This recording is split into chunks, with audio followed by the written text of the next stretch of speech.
Hey guys, Bridget here. In this video, I want to share with you an overview of what I think is the ideal designer business schedule, especially if you're a freelancer or a contractor, but the same principles are going to apply even if you're looking for a part-time or full-time position. There's simply going to be a much more binary approach to that.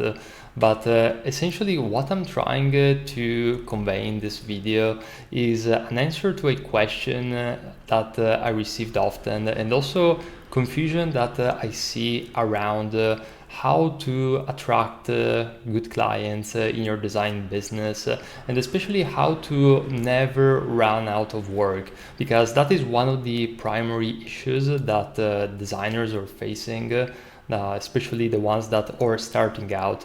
So this structure, I believe, is essentially going to help you clear what you need to do each and every day in order to have a solid foundation for your business. So let's get started with the basics. First of all, it's going to come to no surprise. You want to focus on the design portfolio.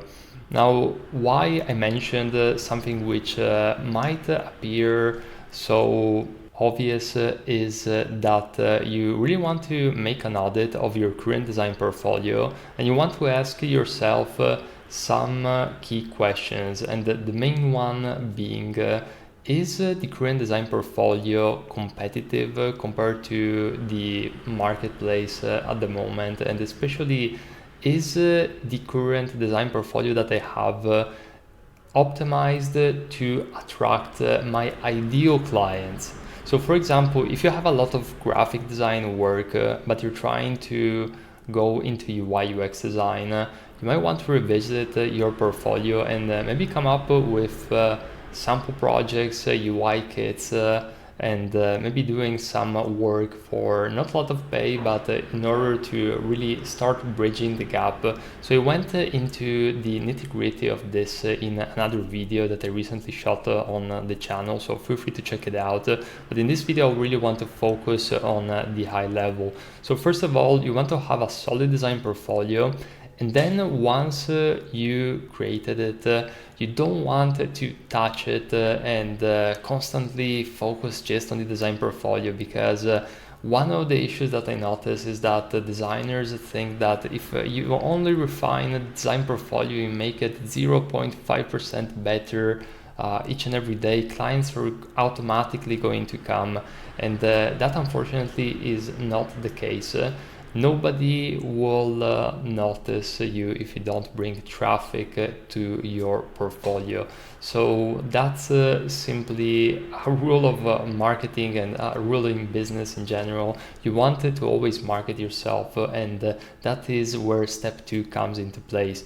Now, this is where a lot of the confusion also comes in, and it's basically around the fact that people don't have a solid structure to make their day-to-day easy and effective, and that is one of the reasons why I try to simplify this concept in different stages. So the first stage is going to be if you don't have a lot of work, or you're at ground zero, so you don't have any design client and you're looking for work. So what you're gonna want to do each and every day is to focus on one of two things, or ideally even both. Are really going to depend based on the individual and your target, and that is doing active outreach, which means sending DMs, sending emails to potential clients, and trying to come up with a lowball offer, in the sense that you wanted to make a no-brainer offer, which is going to essentially kickstart the relationship and try to bring value to the table upfront without asking for anything or very little in return. That is simply a good basis for starting a relationship. And the second part is going to be content creation. Now, the content creation part, I think it's optional for a lot of you guys. but it's definitely something that you want to establish in the long run, and it's really going to depend also on you as a person, because if you don't feel comfortable creating content, or you don't think that that is really going to give you a competitive edge because that's not your thing, I would just stick to outreach, because it's kind of pointless to just create content for the sake of creating content if you don't think it's aligned with your vision and strategy. But for some of you out there, you have amazing opportunities, because maybe you can really master content creation, and that is going to attract clients for your business. So I've actually seen designers succeed to really great extent with just outreach.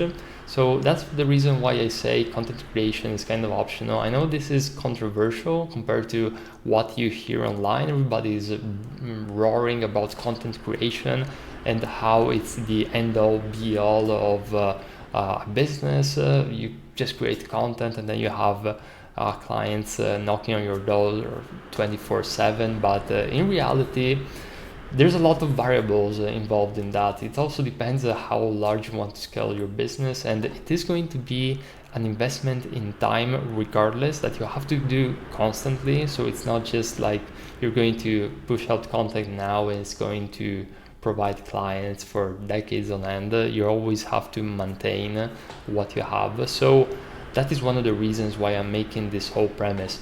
And then of course in the last part of the day, if you have some client work, you're going to focus. But basically what I'm trying to go at here is that once you start to have the ball rolling from the activity of outreach or content creation, so you start having more work, you're going to still want to do outreach and content creation. So for example, say that you reach the part-time capacity.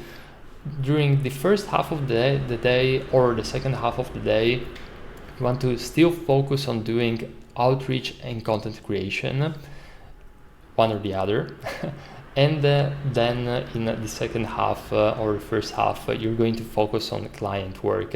And basically this goes on until you're completely fully booked. And I mean, ideally, you always want to do outreach and content creation, but I know from first-hand experience that when you're actually fully booked, unless you have a team or structures in place, it's going to be extremely difficult to maintain and sustain that. But at this point, especially if you have longer term clients, you probably don't even care about doing this much anymore.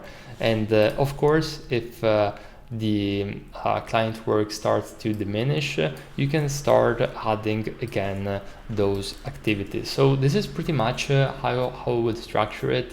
You can scale up to 6 figures, but I don't want to just post these numbers like that, because it's going to depend on the individual and a lot of variables. But this is a structure which I believe is rock solid. It worked for me when I was freelancing. I'm not doing that anymore, and I know that it helped many other designers. So I hope this video was helpful. If you want to learn more about design and freelancing as well, I shot over 900 videos on these topics on my YouTube channel, so feel free to check them out, and I'll see you in the very next video.